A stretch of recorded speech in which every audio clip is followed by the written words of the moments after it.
सभी को मेरा जय हिंद, शुभ प्रभात, योग प्रभात। मैं हिमांशु वर्मा आप सभी का स्वागत करता हूं आपके अपने YouTube channel brothers knowledge hub में।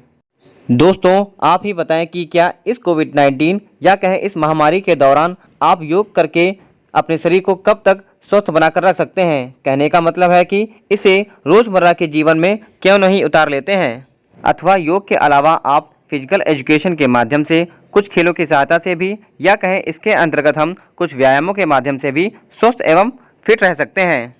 कुछ इसी प्रकार के विषयों को लेकर मैं हिमांशु वर्मा आप सभी के सामने आज के इस विषय को या कहें आज के इस मुद्दे को रख रहा हूं, जिसमें आज का हमारा विषय है या कहें मुद्दा है योग। योग को मुख्य विषयों में क्यों नहीं लिया जा रहा है। और हमारा आज का दूसरा विषय है क्यों केवल स्वास्थ्य के नाम पर विभाग बनाए जा रहे हैं, क्यों फिजिकल एजुकेशन को मुख्य विषय में अभी तक क्यों शामिल नहीं किया गया है। आज का तीसरा और सबसे अहम मुद्दा, हमारे प्रधानमंत्री जी ने नई शिक्षा नीति के तहत योग एवं फिजिकल एजुकेशन को महत्व तो दिया और फिट इंडिया कार्यक्रम के तहत योग और फिजिकल एजुकेशन दोनों विषयों को इन्होंने महत्वपूर्ण भी बताया है, जबकि फिट इंडिया एप्लीकेशन में योग का कहीं नामो निशान नहीं है। मैं इस विषय से संबंधित इससे पहले भी मुद्दे को रख चुका हूं, जिसका वीडियो आपको ऊपर आई आइकन में या नीचे डिस्क्रिप्शन बॉक्स में भी मिल जाएगा। तो आप सभी से निवेदन है कि आप सभी इस वीडियो को देखना ना भूलें।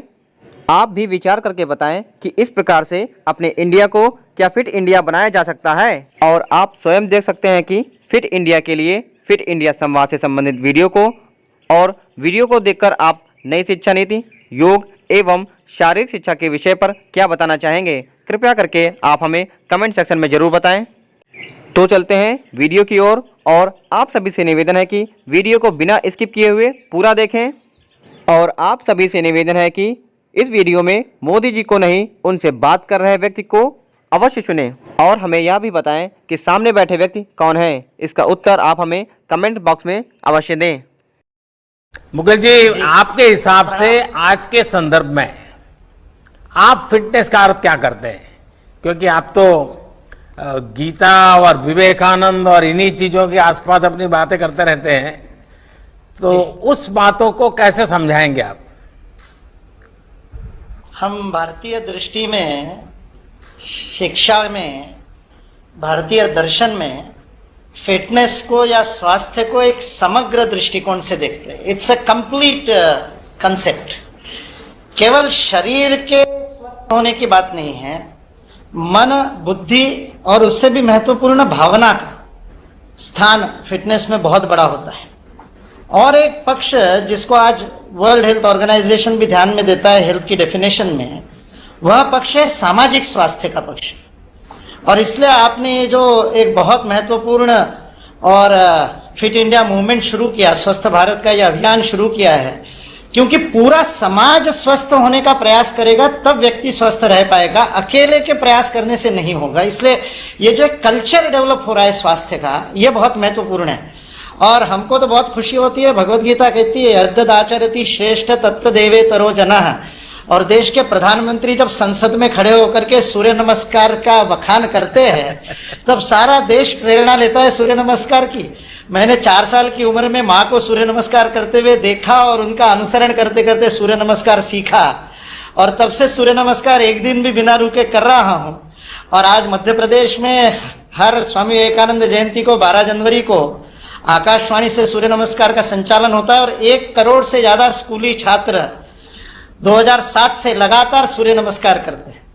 इसलिए आपका वो सूर्य नमस्कार का वीडियो देख करके इतना आनंद हुआ, और ऐसा लगा कि अब इस देश के सर्वोच्च स्थान से भी सूर्य नमस्कार की बात हो रही है। तो समर्थ रामदास के बाद आपकी याद आई कि आपने ऐसा एक बहुत अद्भुत मंत्र दिया।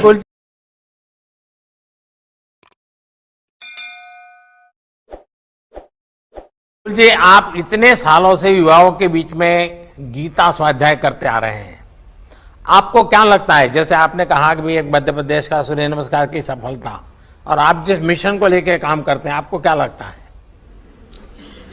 भगवत गीता 2 वीरों के बीच का संवाद है, श्री कृष्णार्जुन संवाद है। कृष्ण वह है जिसने 1 उंगली पर गोवर्धन उठा लिया था, और अर्जुन को सव्यसाची कहते हैं। दाहिने बाएं दोनों हाथ से गांडी उठा करके 24 घंटे बिना नींद लिए कर्म करने की क्षमता है। इसलिए भगवत गीता दो सबसे फिट लोगों के बीच का संवाद है।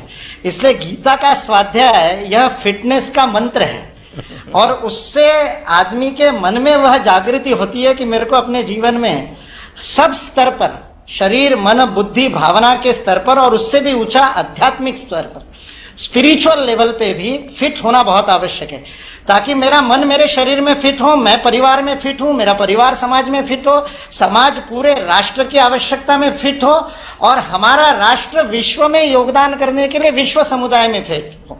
तब तो माता भूमि पुत्रो हम पृथ्व्याम होगा, और हम पर्यावरण को भी फिट करेंगे। इसलिए ये फिटनेस एक भगवत गीता एक समग्र विचार हमको देती है, एक दृष्टि देती है। और इसलिए मैंने हमेशा पाया, पिछले 30 वर्षों से युवाओं के बीच में गीता स्वाध्याय कर रहा हूं, तो युवाओं को जब ये दृष्टि देते हैं तो वो कहते हैं, पहले तो हम सोचते थे गीता रिटायरमेंट के बाद की बात है, अब पता चलता है गीता पढ़ेंगे तो रिटायर होंगे ही नहीं, रिटायर होते रहेंगे, बार बार टायर बदलते रहेंगे और नई नई पारी खेलते रहेंगे। यह युवाओं को प्रेरणा भगवत गीता से मिलती है। मुकुल जी, आप शिक्षा और युवाओं को लेकर पैशनेट हैं। आप यानी युवाओं के मन में भी आपसे कुछ न कुछ जानने की इच्छा रहती है। मेन चीज है मेंटल फिटनेस, इमोशनल फिटनेस। क्या उसके संबंध में आप कुछ बात सरलता से समझा पाएंगे? जी, बहुत बढ़िया। आपको पहले तो एक इस बात के लिए बधाई दे दूं कि राष्ट्रीय शिक्षा नीति में आपने फिटनेस को, खेल को, योग को एक्स्ट्रा करिकुलर से करिकुलर में लेकर के आए। अब ये पाठ्येतर गतिविधि नहीं बन गई, अब ये पाठ्यक्रम का अंग बन गई है, अब उसके क्रेडिट मिलेंगे। ये एक बहुत अद्भुत क्रांतिकारी काम इस राष्ट्रीय शिक्षा नीति 2020 में हुआ है, उसके लिए आपको बहुत बड़ी बधाई। मैं से हम की प्रक्रिया है, ये जो व्यक्ति केंद्रित विचार के कारण फिटनेस में गड़बड़ होती है, चाहे वो फिर आहार की बात हो, चाहे विहार की बात हो, चाहे व्यायाम की बात हो। जो सर्वे भवन्तु सुखिना का मंत्र है, वह मंत्र होता है मैं के विस्तार से। इसलिए मेंटल और इमोशनल फिटनेस जो है वह निस्वार्थता की ओर ले जाने वाली है। स्वामी विवेकानंद का वाक्य है, एन ऑन्स ऑफ अनसेल्फिशनेस, एक रत्ती भर भी निस्वार्थता आपको टनों शक्ति प्रदान करती है, इतनी बड़ी मनोशक्ति प्रदान करती है। ये जो ताकत देने वाली बात है, जब मैं व्यक्तिगत स्वयं के लिए काम करता हूं और जब मैं उसी काम को परिवार के लिए करता हूं, तो मेरे मन का विस्तार होता है, मेरी भावना का विस्तार होता है, मेरा पर्पस ऑफ लाइफ बड़ा हो जाता है। और आज आप सारे काम देश के लिए करते हैं, 24 घंटे देश के लिए काम करते हैं। विराट कोहली जी जब देश के लिए खेलते हैं और जब क्लब के लिए खेलते हैं, उनके खेल में हम देखने वालों को फर्क दिखाई देता है। जब मैं राष्ट्र के लिए स्वयं को दांव पर लगाता हूं तो मेरी इफिशिएंसी बदल जाती है, क्योंकि मेरी भावना का उतना विस्तार होता है। फिर 135 करोड़ भारतवासियों का भावनात्मक संबल भी मुझे मिलता है। इसलिए ये जो मैं से हम की प्रक्रिया है, और फिर भारत सारे विश्व के लिए काम करता है, तो सारी मानवता, सारी सृष्टि, और फिर परमेष्टि, ये जो आध्यात्मिक विकास तक जो मैं से हम की यात्रा होती है, व्यक्ति से परिवार, परिवार से समाज, समाज से राष्ट्र, राष्ट्र से सृष्टि और सृष्टि से परमेष्टि, यह जो व्यष्टि से समष्टि की यात्रा है, यह फिटनेस का एक बहुत बड़ा मंत्र है। ये जीवन का पर्पस ऑफ लाइफ बदल देता है, और पर्पस ऑफ लाइफ ही तो सब कुछ है। नहीं तो फिर तो मेंटेनेंस की हो जाएगी कि कार घर में ले आओ और उसको चकाचक रखो और मेंटेन करो, लेकिन चलाओ मत, क्योंकि चलाने से खरोच आ जाएगी। वैसे ही शरीर को केवल मेंटेन करना तो फिटनेस नहीं है। उस शरीर मन बुद्धि से बने हुए व्यक्तित्व का एक गंतव्य है, एक लक्ष्य है, एक पर्पस ऑफ लाइफ है, एक मकसद है, जिसको प्राप्त करने के लिए हमको काम करना है। और जब इस देश के 135 करोड़ लोगों के मन में राष्ट्रहित गंतव्य हो जाएगा, मेरा छोटा से छोटा व्यापार भी, मेरी छोटी से छोटी नौकरी भी, मेरा छोटा से छोटा कर्म भी मैं भारत के लिए योगदान कर रहा हूं, ये भाव आ जाएगा, तो फिर फिट रहना मेरा कर्तव्य हो जाएगा, मेरी ड्यूटी हो जाएगा, मेरा धर्म हो जाएगा। लग्जरी नहीं रहेगा, it won't be a luxury, it will be my prime duty कि मैं फिट रहूंगा तो भारत फिट रहेगा। इसलिए इस भाव को आपने जगाया, इसके लिए आपको बहुत बहुत मन से प्रणाम और हृदय से धन्यवाद। और आप उसको, you are leading from the front, आप उदाहरण बन करके उसको लीड करते हैं, उसके लिए आपका धन्यवाद। मुझे पूरी उम्मीद है कि आप सभी ने वीडियो को पूरा देखा होगा। मेरा आप सभी से निवेदन है कि आप सभी ने इस वीडियो को पूरा देखा होगा, जिससे इस वीडियो से संबंधित आपके जो कमेंट्स हों कमेंट सेक्शन में देना ना भूलें।